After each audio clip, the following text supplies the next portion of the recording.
For a long time, I thought I was doing everything right. I worked hard, paid the bills, stayed home, and did my best to keep everyone okay. On the outside, it looked like I was in control. And maybe I was, if control just means making sure nothing falls apart. But on the inside, it was a different story.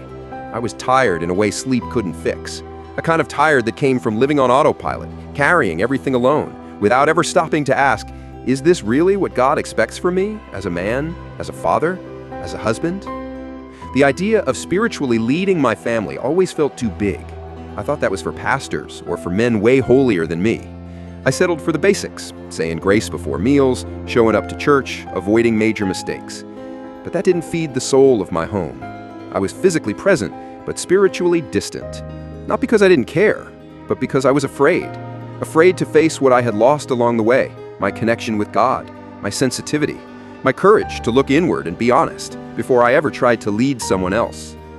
For years, I was the man everyone called reliable, the one who holds it together, doesn't cry, solves problems. But no one ever asked, and maybe I wouldn't have known how to answer if I still felt joy, if I still heard God's voice, or if I was just repeating things I learned back when my faith still felt fresh. The truth is, I slowly started fading, not out of rebellion, but from where. I still believed, but the belief became routine, not life. And my kids, my wife, they felt that, even if they couldn't name it. They felt my absence, even when I was sitting in the room. You can't lead spiritually with words alone, or with surface-level habits. You can't fake a presence that isn't there. Our kids notice, our wives feel it, God sees it, and we carry it in our bodies, in how we react, in how impatient we get, in the urge to just fix everything fast, because slowing down would mean facing something we've buried.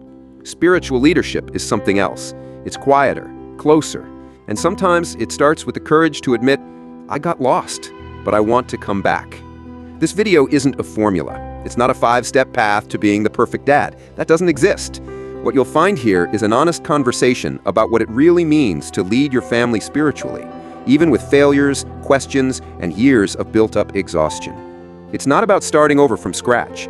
It's about starting from where you are now. Not religious, not heavy, just a willingness to face the truth and put Christ at the center, not as theory, but as a living direction for how you move through your home. So breathe, stay with me here. This beginning might be quiet, but it's real, and God honors the man who chooses to return, not to who he used to be, but to who he really is. You don't need all the answers yet, just a willingness to stop drifting. Most of us don't wake up one day and decide to live disconnected from God. It just happens, slowly. We get busy, we get tired.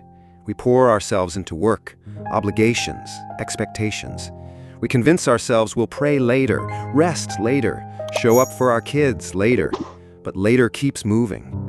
And before we know it, the silence in our hearts isn't just quiet, it's hollow. That's when leading your family spiritually becomes impossible, because he can't lead from emptiness. He can only pretend. What blocks us isn't always sin in the traditional sense. Sometimes it's pride. The belief that we should already have this figured out, or guilt, that voice that says we've failed too many times to try again. Sometimes it's just the pressure to be everything, provider, protector, planner, rock.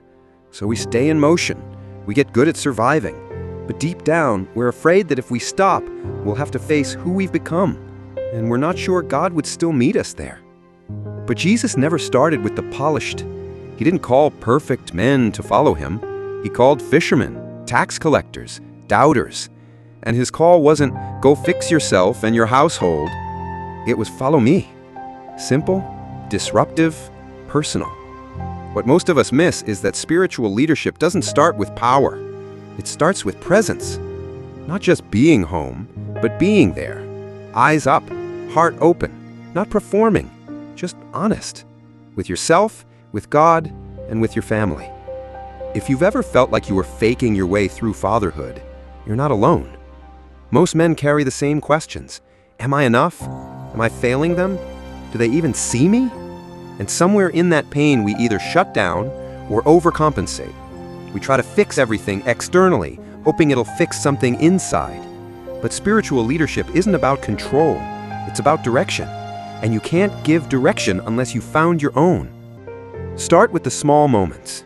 When you're short with your son, pause. Ask yourself, what's really going on inside me right now? When you feel disconnected with your wife, don't just power through it. Pay attention. There's usually a wound underneath, and that wound needs Christ, not performance. Leading spiritually means letting God into the unspoken places first, because your family doesn't need a perfect man. They need a present one. You might not feel qualified to lead spiritually, but God doesn't hand out titles. He extends invitations, and they sound more like this: "Come to me, all who are weary, and I will give you rest." Not rules, not image, rest. That's where leadership begins. Not when you speak louder, but when you become someone they feel safe with. When your kids start to see God not in your preaching, but in your patience, in your recovery, in how you own your mistakes and return. And returning isn't dramatic, it's humble. It looks like taking a deep breath before reacting, saying, "I don't know," without shame, praying silently while washing dishes, reading scripture not to check a box, but because you're tired of carrying it alone. It's not a spiritual performance, it's spiritual presence, and it changes the atmosphere of your home even when no one says a word. You don't have to start by doing more. You start by noticing what you've been avoiding, noticing where you've drifted, noticing where God might be gently calling you back, not with pressure, but with presence. This is where things begin to shift. A pause, a breath, a quiet decision to return. You don't need a 5-step program to start leading your family with faith. You need moments of honesty. One of the most powerful things you can do this week is to create space, real space where God can speak. That might mean putting your phone away after dinner, sitting in silence in the car before walking in the house, saying out loud, "God, I'm here." It sounds simple, but it shifts everything, because presence starts with showing up, not just for them, but with Him. Second, bring your kids into your walk, not your performance. Don't wait to be a perfect man to talk about God. Let them see you wrestle. Let them hear you say, "I'm learning to trust God more too." If they grow up watching you live with Christ instead of just talking about Him, they'll know this faith is real. They won't remember every Bible story you quote, but they'll remember your patience, your honesty, your eyes when you prayed quietly and meant it. And third, protect your connection with your wife. It doesn't have to be grand gestures. It could be staying at the table 2 minutes longer, asking how she's really doing, telling her you appreciate what she carries. Leadership is presence, not dominance. It's choosing to soften where you used to shut down. Jesus didn't lead with pressure. He led with presence. And your marriage will start to breathe again when you do too. I remember a moment years ago, standing in the garage, overwhelmed, frustrated, tired of not knowing how to fix everything. I was holding a wrench, trying to fix a bike for my son, and I snapped at him. Not because of him, but because of everything in me. He left the garage, quiet. I just stood there. And for the first time, I said to God, "I don't know how to lead, but I'm willing to follow." That was the shift. Not louder prayers, not more control, just surrender. That's where this starts. Maybe you're not in a garage. Maybe you're in a kitchen, a job you don't love, a bedroom with silence between you and the woman you chose. But the same truth holds. God is not waiting for you to earn your place in it. He's waiting for you to return to Him in it, not for performance, but for presence. This is the faith that works in real life. It breathes, it heals, it meets you in the ordinary and reminds you you're not alone. You are not too far gone. You are not behind.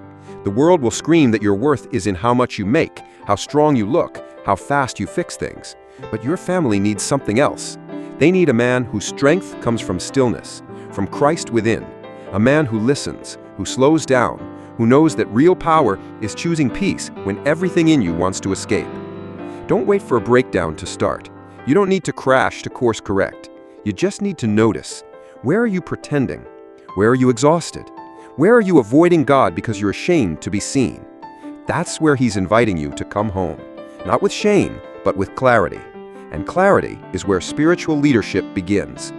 If any of this hits something in you, don't rush past it. Sit with it. Let it stay a while. And if you're ready to walk this road, not just once, but for real, stay close. This space isn't for perfect men. It's for honest ones. Men who are tired of drifting. Men who are ready to lead differently, from within.